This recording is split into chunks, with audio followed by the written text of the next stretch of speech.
Good day and greetings. Thank you for coming back to another video of Papa Genius. That's Papa Genius on urban politics. We're going to talk about trending topics using faith, science, academia, and opinion in regards to current trending topics.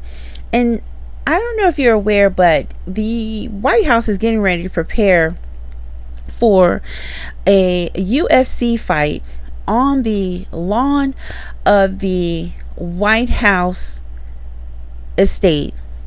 And when I say a UFC fight, I mean like they're setting up a entire ring just like it would look in a coliseum or a stadium. They're doing this on the backside lawn of the White House. And to me, I just felt like when I saw it, something in me just didn't sit well with it.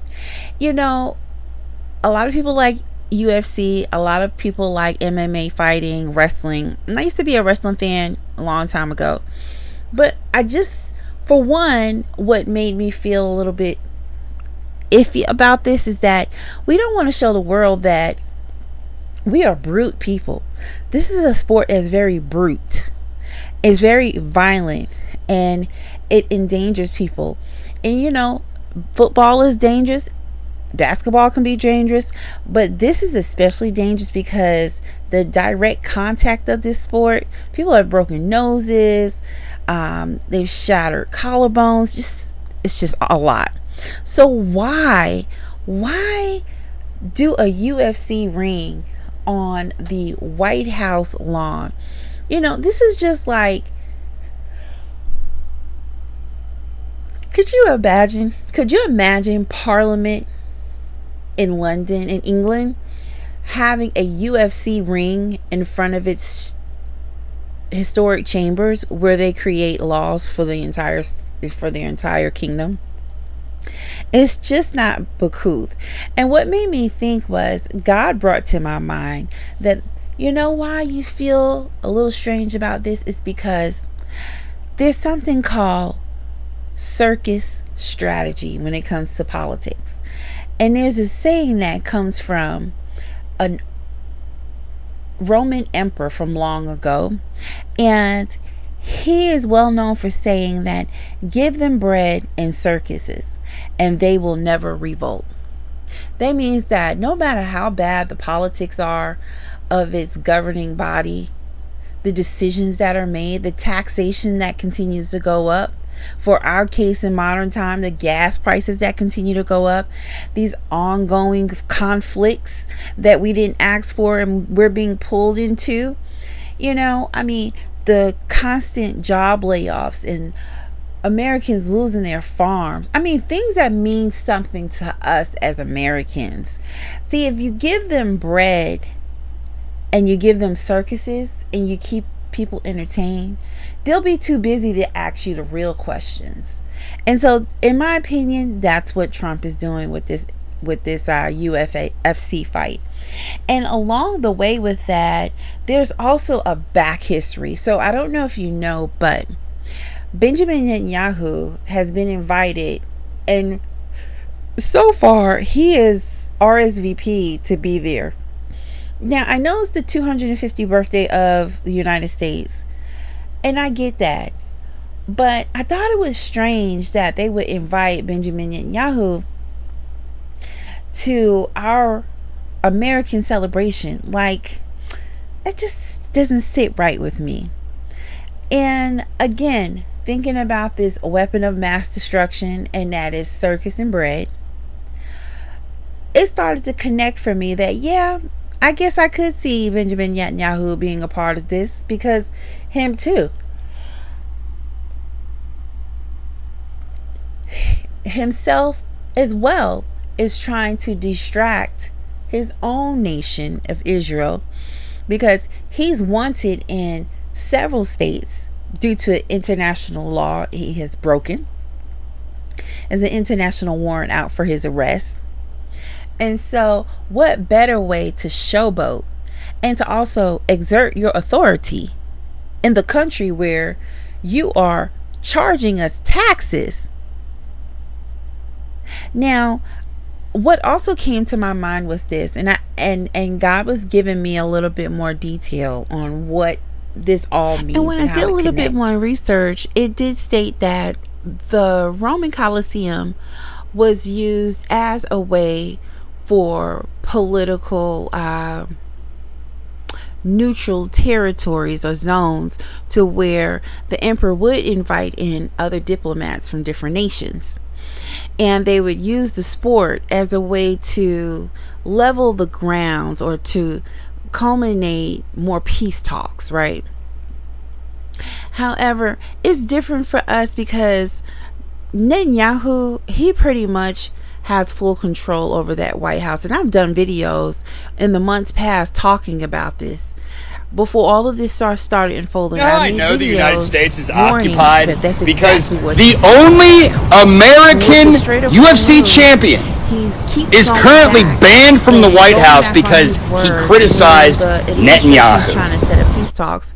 Look, today, after like 2 or 3 days, now Lebanon is being cleared out because all of a sudden Israel started striking again, and then it caused Iran to striking, and this is a big mess. And Trump's always talking about he has all the cards. Well, it doesn't look like he has any cards right now, and it looks like he's the Joker out of the whole deck. How does this connect to what's going on currently? So I looked it up, and it says that the theater of imperial power, the Colosseum effect. In ancient times, Roman emperors constructed massive amphitheaters to showcase dominance, project absolute authority, and entertain the masses. Hosting a brutal, high-stakes combat event on the White House South Lawn transforms America's primary seat of political power into a modern imperial arena. Interesting. Political pomp. Just as Roman emperors invited client kings, foreign leaders, and senators to sit in the royal box to witness games, the presence of figures like Donald Trump and Netanyahu mirrors rulers gathering to project a unified front of global dominance through a display of raw physical force. Now, the historical relationship between Rome and Israel. Clients, states, and alliances. In the ancient world, specifically the late Republic and early Roman Empire, Judea, which is ancient Israel, had a complex, often turbulent relationship with Rome. Leaders like King Herod traveled to Rome to secure political backing, integrate themselves into Roman high society, and display loyalty to the emperor. The modern parallel. Here we go. A modern Israeli prime minister attending a massive, highly theatrical spectacle hosted by the American president directly echoes ancient Judean monarchs traveling to the capital of the world's reigning superpower to enforce strategic alliances amidst geopolitical tension. Combat as a diplomatic backdrop. Gladiators as political currency. Roman games were never just about sports. They were highly curated political statements. Victories were dedicated to the gods and the health of the emperor. The modern spectacle today, elite UFC fighters function as modern gladiators, holding these fights on a historic milestone, America's 250th anniversary. Now, I want you to think about something as well.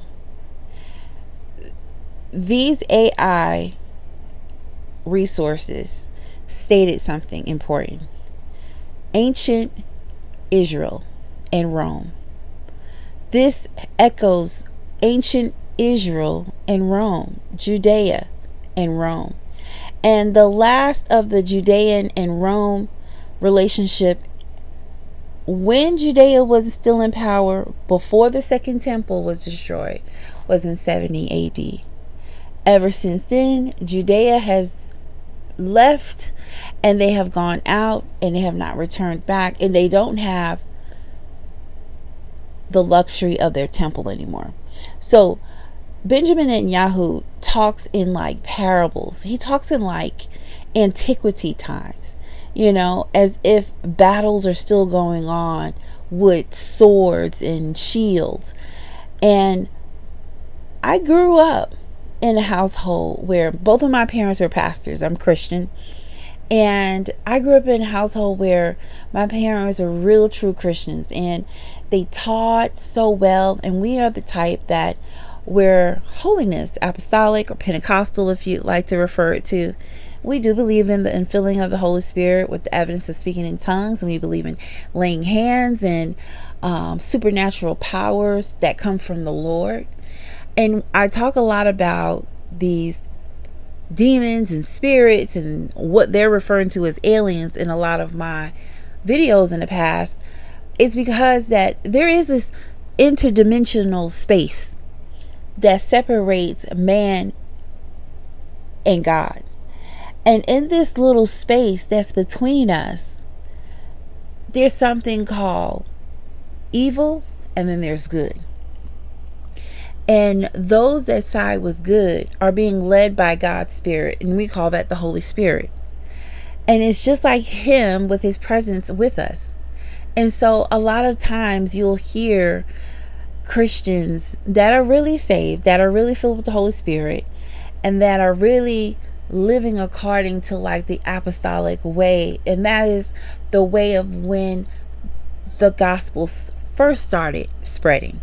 You will hear dialogue between people in the church, or sometimes families, if they all believe in the same faith and household. And at times, even when you're reading the Bible brings you back into those times as well. And that's how we live our life. We're trying to live our life according to the Bible. And so vocabulary and conversations and dialogue will come from those texts in our everyday lives. And I feel like that's Benjamin Netanyahu. He's still speaking from a Judean perspective. When the temple was still up in its function, its high peak. And he's on the side of the Pharisees and the Sadducees, the very elect of the Sanhedrin court. And his plight is to make sure that the temple is brought back to its full glory. Now, we're going to hear some of the conversations that he has in regards to Rome and the Jews. We had a moving just listen today to the wall. I can't resist repeating this, but I'm going to. I said to the secretary that the last time Pompeo visited Jerusalem didn't end that well. But this is a different time. Rome and Jerusalem clashed over values with a great tragedy for the Jewish people. But the new Rome, the United States, views itself as a new Jerusalem. Well, history proves that, unfortunately and unhappily, Jesus Christ has no advantage over Genghis Khan. Because if you are strong enough, ruthless enough, powerful enough, evil will overcome good. Aggression will overcome moderation. So you have no choice. If you look at the world as it is today, you have to be blind not to see that the democracies led by the United States have to reassert their will to defend themselves and to oppose their enemies in time while there's still time, before the jarring gong of danger wakes them up and wakes them up too late. This is where we are now. The fact that people don't see that, the fact that a lot of the news media are harking on a lot of fake news, but also a lot of short-sightedness, and do not see the historic period and the historic struggle that we are engaged in now. This is word for word, verbatim, from the Jerusalem Post by Benjamin Netanyahu in 1990. If we get caught, they will just replace us with a person from the same cloth. So it doesn't matter what you do. America is a golden calf, and we will suck it dry, chop it up, and sell it off piece by piece until there is nothing left but the world's biggest welfare state that we create and control. Why? Because it's God's will. And America is big enough to take the hit, so we can do it again and again and again. This is what we do to the countries that we hate. We destroy them very slowly, but we make them suffer for refusing to be our slave. What was the biggest thing for me when I really started researching this? That Benjamin Netanyahu funded Hamas. Yes. I mean, very reliable journalist, Israeli journalist, said he stuck cash in cars and drove suitcases. Yes. From the Qataris. And yes. And the Qataris say, well, it was to fund Gaza. He's open, Netanyahu.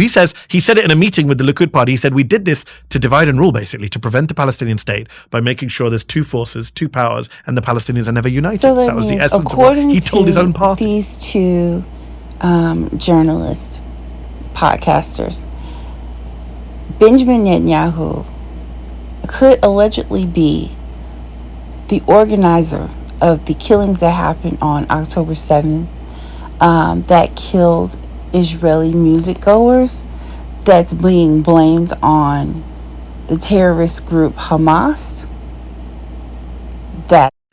A newly revealed videotape shows Israeli Prime Minister Benjamin Netanyahu once openly discussed his intent to attack the Palestinian government, undermine the Oslo peace accords, and manipulate the United States to ensure its backing.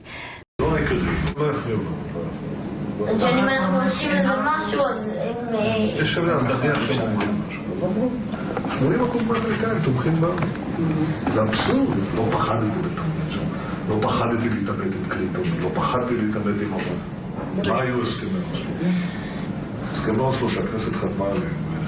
שאלו אותי לפני הבחירות, תקיים, אמרתי, בתנאי כפוף להדדיות וצמצום הנסיבות. אבל איך גם צמצם את הנסיבות?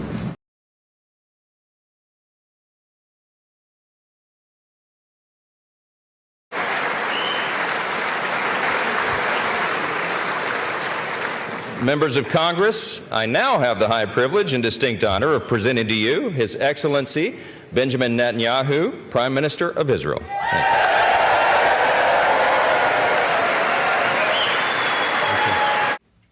That's Mike Johnson, the head of the House of Representatives, calling the Prime Minister of Israel His Excellency.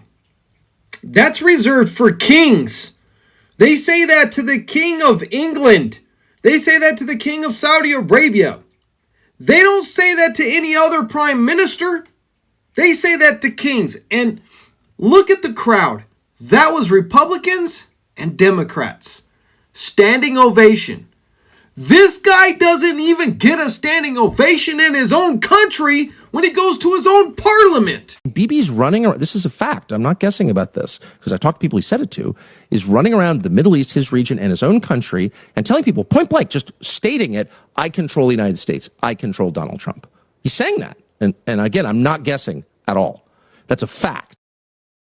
Okay, so when looking back in history, there was a breakdown of what occurred between the remainder of the Roman occupation in Judea all the way up until today. So Rome and everything that it had amassed, Rome later on became what we call Britannica.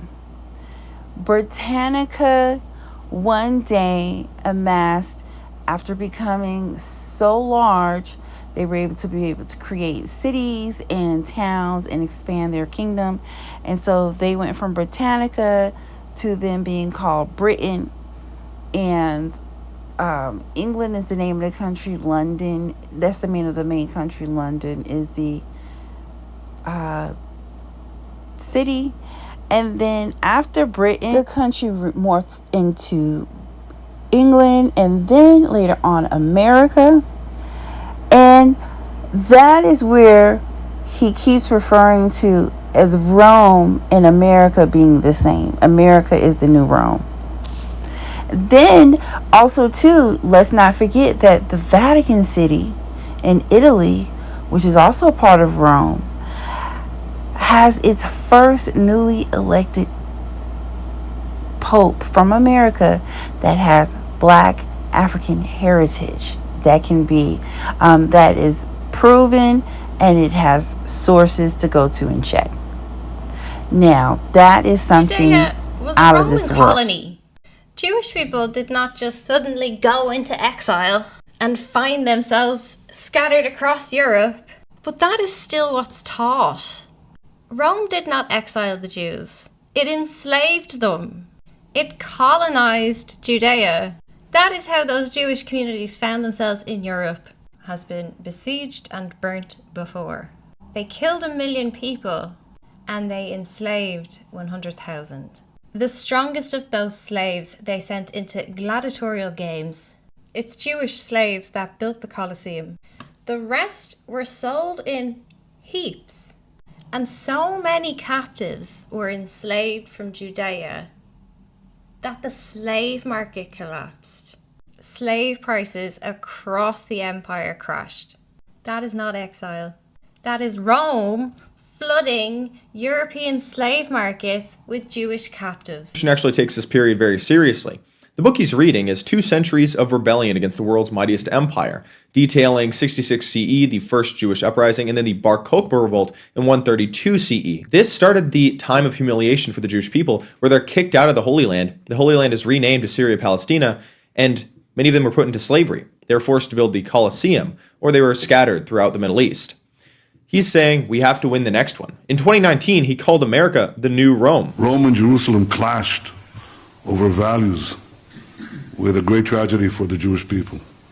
But the new Rome, the United States... Now this leader is saying he wants to defeat the next Rome. Well, what does that mean? I mean, the new Rome he just referred to is defending him, placing military assets in his region, shooting down rockets that would otherwise hit his people, attacking their military adversaries, and restocking their military defenses, additionally politically defending him against his corruption trial and all of the public fervor that is against him. People. But the new Rome, the United States, views itself as a new Jerusalem. Jews against Rome. Jews against Rome. What made you pick it up? Well, we lost that one. This is word for word, verbatim, from the Jerusalem Post by Benjamin Netanyahu. And what we do to the countries that we hate. We destroy them very slowly, but we make them suffer for refusing to be our slaves. Do you believe that the Gentiles, the Goyim, will one day become the slaves of the Jews? So I believe it's part of the Torah. According to the Torah, the state of Israel will come to an end. It's written in the Torah in Numbers 14, verse 41. A rebellion against God cannot be succeed. The state of Israel will come to an end. We hope and pray to a peaceful end. And that the whole land from the river to the sea will go back to the Palestinians. So this will all culminate in the end, during the end times, and that battle that is going to culminate to is called Armageddon. And that battle is going to take place in Israel on the land of Megiddo.